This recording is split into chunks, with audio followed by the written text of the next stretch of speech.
Salut à tous et bienvenue dans l'épisode numéro 9 de mon défi 30 photos en 30 jours et donc 30 tutos. Et aujourd'hui nous allons voir cette retouche de héron. C'est parti! Et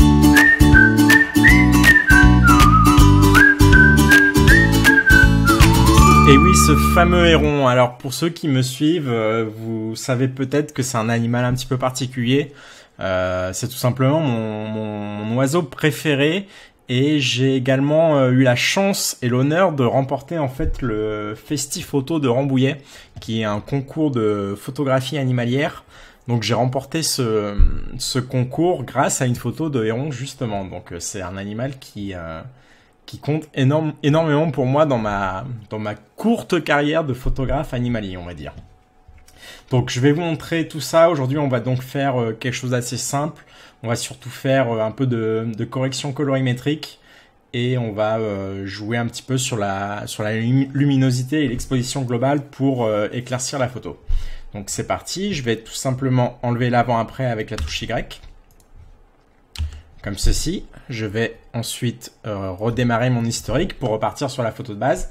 Et je vais d'abord commencer donc par les retouches de base. Donc on va aller dans correction de l'objectif et ici je vais appuyer sur supprimer l'aberration chromatique et activer le profil de correction. On voit bien que ça me charge mon 150-600 mm. Alors ah oui, avant de commencer je voulais vous montrer une petite astuce que je connaissais déjà mais que j'avais complètement oublié. Vous voyez ici que si je clique sur mes différents panneaux, ça va tous me les ouvrir, ce qui fait qu'au final quand on les a tous sélectionnés, eh bien on ne s'y retrouve plus, on est obligé de scroller dans les différents panneaux pour s'y retrouver, donc des fois c'est un peu compliqué de retrouver celui qu'on veut. Alors il existe une astuce pour en fait quand on clique, ça va ouvrir que le panneau qu'on a sélectionné, et pour faire ceci il suffit de faire clic droit sur n'importe lequel des panneaux et activer ici le mode solo. Et vous voyez maintenant que si je clique, en fait, ça va m'ouvrir mon panneau que je viens de sélectionner et ça va me fermer celui qui était sélectionné avant.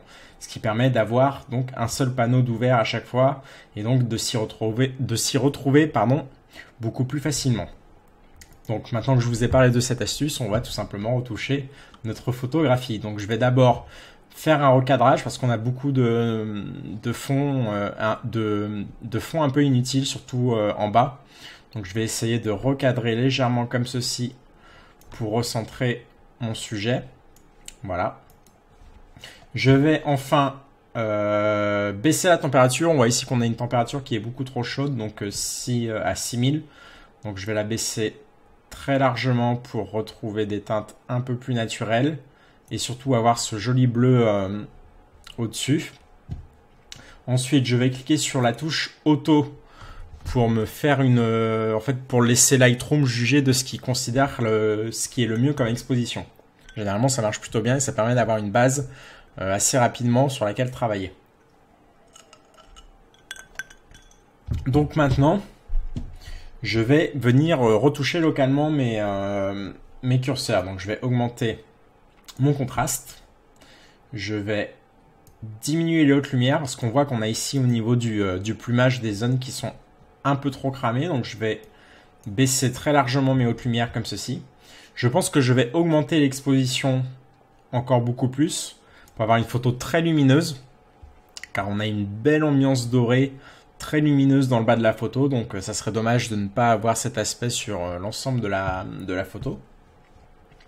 Ensuite, je vais utiliser la clarté, ce qui va me permettre de me rajouter du détail dans mon bokeh et d'activer tous les micro-contrastes et de donner un effet un peu plus net à ma photo. Je vais également booster légèrement ma vibrance et diminuer un tout petit peu ma saturation.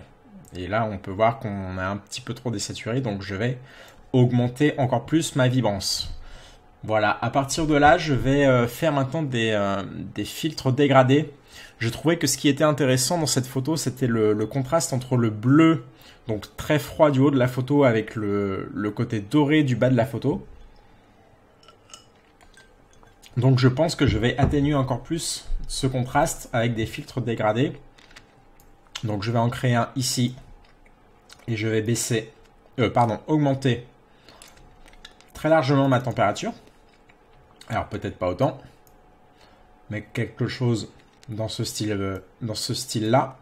Je vais augmenter mon exposition pour essayer de fondre mon plumage dans mon bokeh. Et là, je vais, par contre, booster très largement la clarté. La netteté, pardon. Non, c'était bien la clarté. Excusez-moi. Et je vais augmenter mes contrastes. Ce qui va me rajouter, en fait, un peu de contraste dans le bas du bokeh. Ce qui va permettre de rajouter un petit peu de détail. Alors, ça ne se verra pas forcément avec la compression YouTube. Donc, je vais essayer de booster un peu plus ça. En augmentant encore la netteté. Voilà, comme ceci. Et je vais maintenant recréer un nouveau filtre dégradé pour la partie haute.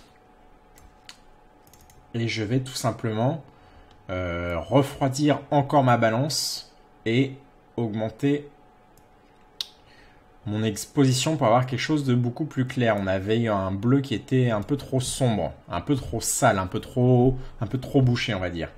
Alors je vais peut-être pas aller aussi loin. Voilà, une valeur de peut-être 0,6 sera largement suffisante. Donc à partir de là, l'ensemble de la photo est plutôt bien retouché, ça me plaît bien, il y a une bonne ambiance. Donc maintenant je vais aller retoucher mon héron, on voit qu'il est un petit peu sombre. La lumière en fait venait de derrière, donc on a affaire à un contre-jour.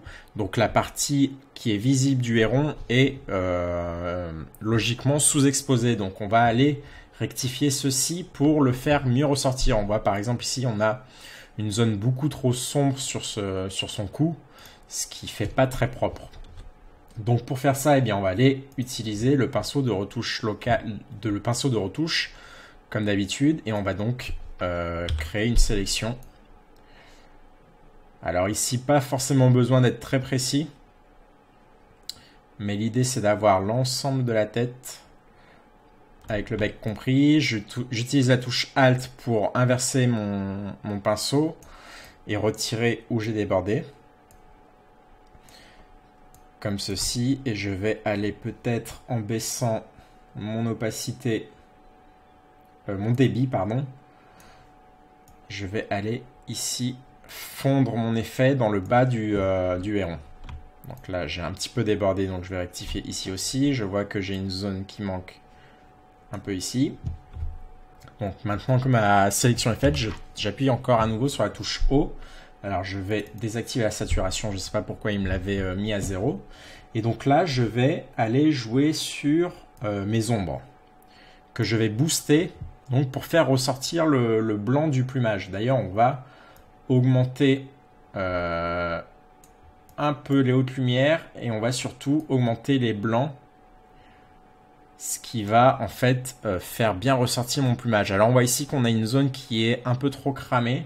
Donc on va reprendre notre outil pinceau de retouche et avec la touche Alt enfoncée, on va aller tout simplement gommer cette partie-là, comme ceci. Donc là on voit qu'on a eu tendance à remonter l'exposition, à éclaircir l'ensemble. Donc mon noir n'est plus tout à fait noir, il est gris. Donc on va aller tout simplement baisser les noirs pour retrouver cette couleur noire sur le plumage de l'oiseau. Je trouve encore que le plumage a une teinte un peu bleutée, donc je vais peut-être réaugmenter légèrement ma température. Alors on a ici cette zone qui est maintenant trop jaune, donc on va peut-être tout simplement baisser un tout petit peu la saturation, ce qui va avoir tendance à noyer l'ensemble. Donc, qu'est-ce qu'on peut faire encore maintenant? On va peut-être diminuer les contrastes. Alors, généralement, j'ai tendance à aller booster les contrastes, mais ici, je veux récupérer le blanc du plumage, donc je vais diminuer les contrastes, ce qui va donc éclairer, ce qui va avoir comme effet d'éclairer mon plumage. Donc, on voit ici qu'on a le noir des plumes qui est encore éclairci, donc on va tout simplement rebaisser notre valeur de noir. À partir de là, je pense que c'est plutôt bien. On va faire un premier avant-après. Donc, on voit qu'on a quand même gagné pas mal en exposition globale. On a bien fait ressortir notre héron. Maintenant, je vais aller retoucher l'œil un peu plus localement pour lui donner un peu plus de force.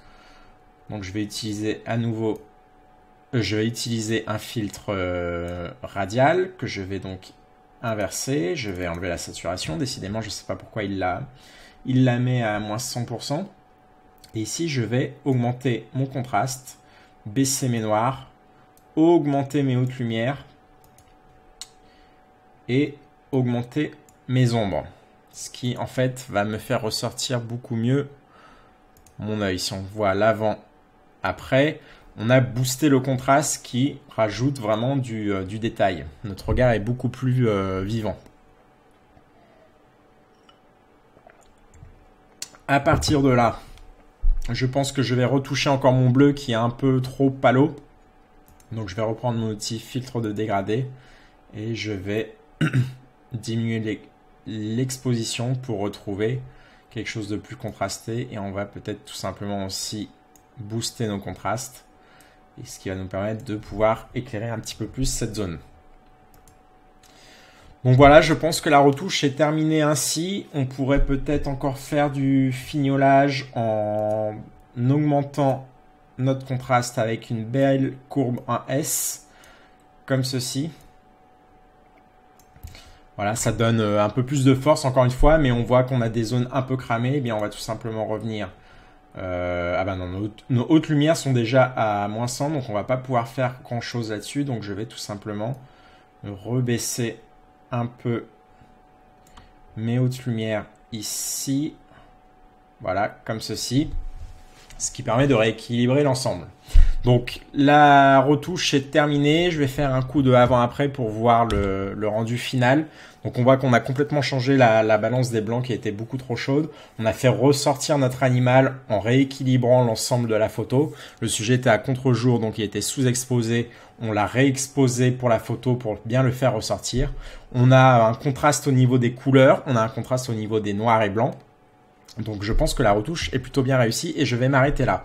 J'espère que vous avez apprécié cet épisode. Si vous l'avez aimé, n'hésitez pas à partager la vidéo et à mettre un pouce bleu. Et moi, je vous dis à demain pour l'épisode numéro 10 déjà. Salut tout le monde.